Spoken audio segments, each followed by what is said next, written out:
Hello everybody, what's going on? It's Ace said. Just making a video today.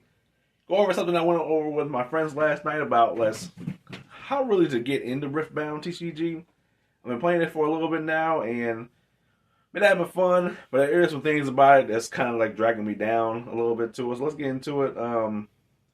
Maybe some topics to think about. If you want to get into it and thinking about switching over to another TCG, try it out. If you're a fan of League of Legends and just want something new to play, riftbound is for you. I will say there's things I need to go over though. That is card prices, that is product availability right now, that is level of competition, which decks are viable, which decks are not viable. Not really going over a tier list wise, but there's some levels to competition of what a deck can and a deck cannot do right now. I will say also there's Nexus nights, there's the skirmishes, and there's big tournaments and stuff like that. Let's go over it. Number one, first, we're going to go over productivity. So product, basically, you can get it from a booster set, which is the Riftbound Origins. That's the first booster set out right now. Coming next month in February, we're going to have the Spirit Force set. Introduces a couple new legends. Well, not a couple, like a lot of new legends. New mechanics, new battlefields, new gears, new cards to play with in general. China, I think, already has it right now. And you're seeing a tier list going around on YouTube. I don't really go over tier lists and stuff like that because it kind of like, say what you want to play.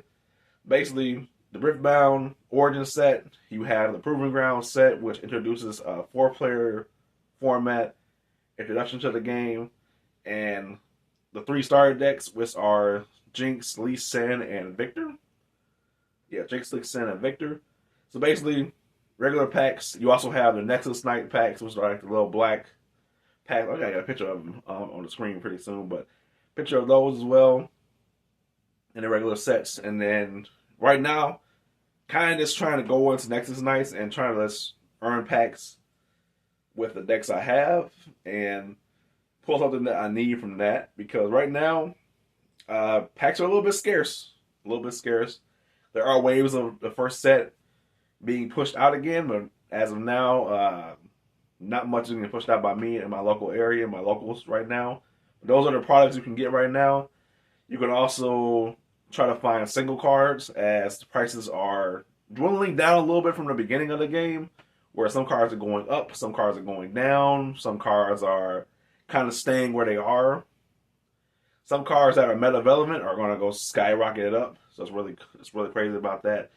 I will say another thing about single cards. There are the legends from the Proving Grounds can only be bought in the Proving Grounds set, and some of their signature cards can only be kind of purchased or come into that set. There are different card prices for that. When it comes to, I'll say this is number 2 because we're going on productivity. Number 2, we go to viability for certain decks.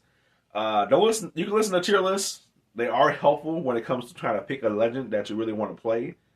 When it comes to Nexus Nights, you kind of just test out who you want to play in general. Get a feel for the game, get a feel for how it's played, get a feel for your legend that you want to play with, and just kind of have enjoyment.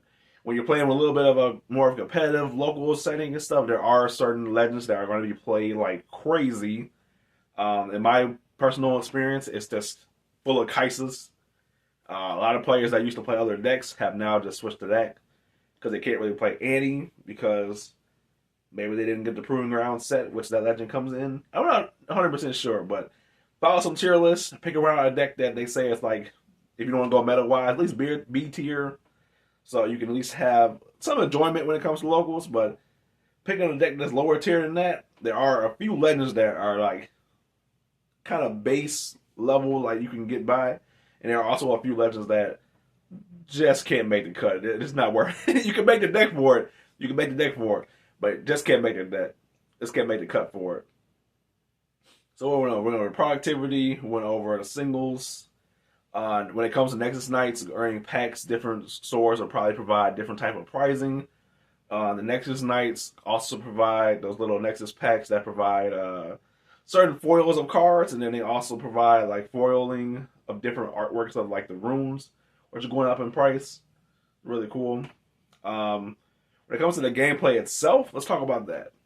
Going over a game itself, you don't really need too much of a main deck. 40 card main deck with one card featuring your legend as like a champion unit that can be interchangeable. You could also have, well, not could also, but also side decks only 8 cards that switches in and out. 12 rooms featuring your legend's colors, and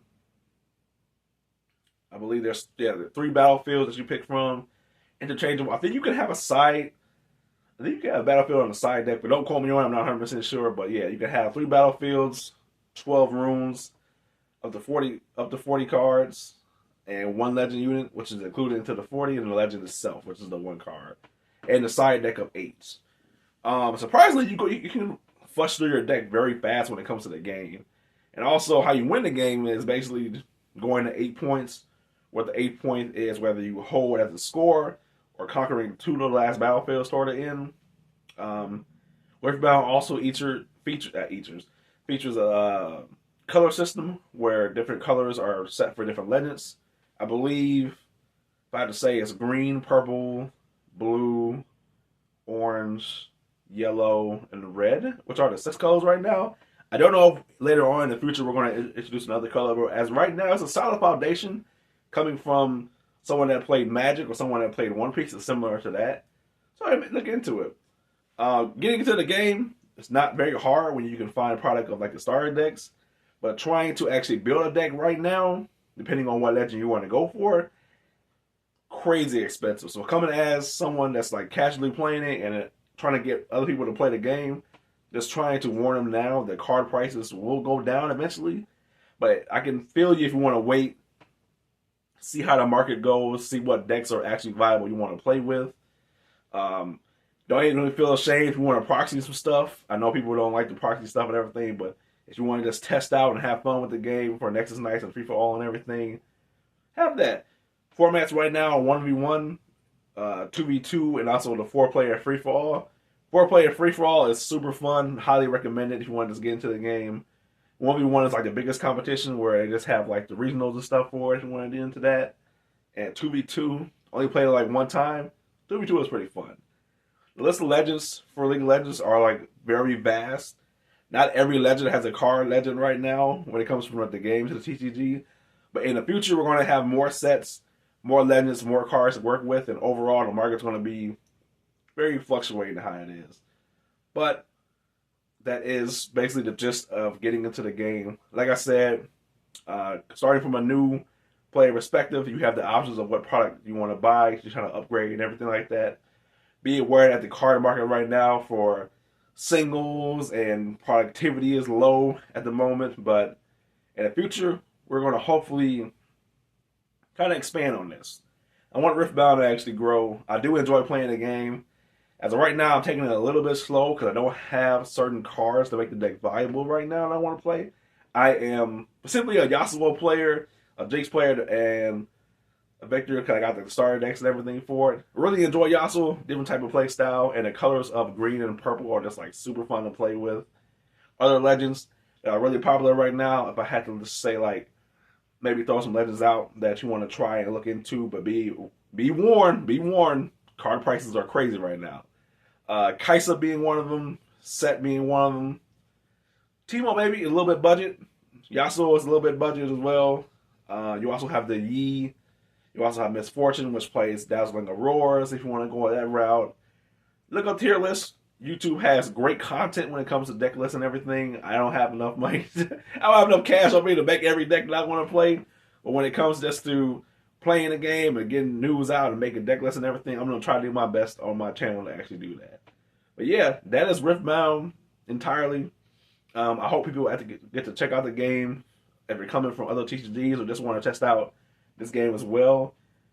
Be patient with it. Don't rush to try to get $100 cards or top tier price cards. You don't really need that to get started, man. Just have fun with the game. Don't let anything discourage you like I have because, man, I didn't need cards. But I am taking a break. To get a couple cards from online and try to save up for it and get back into the action. But that is Riftbound in its entirety so far. Be looking out for people's content on YouTube for the tier list for the next set for Spirit Forge, which comes out in February. And Pray they print out more than what they did for Origins. We need another wave of Origins, but we definitely need more cards for Spirit Force. I didn't want to get. That's one thing about the game too. Don't feel discouraged if you get bought out of the game. You don't get to pick up any product, everything. It's going to be available pretty soon. People are going to get stuff to sell online. People are going to be able to trade stuff in. Just be patient with the game. Have fun with the game. Until next time, Ace is signing out.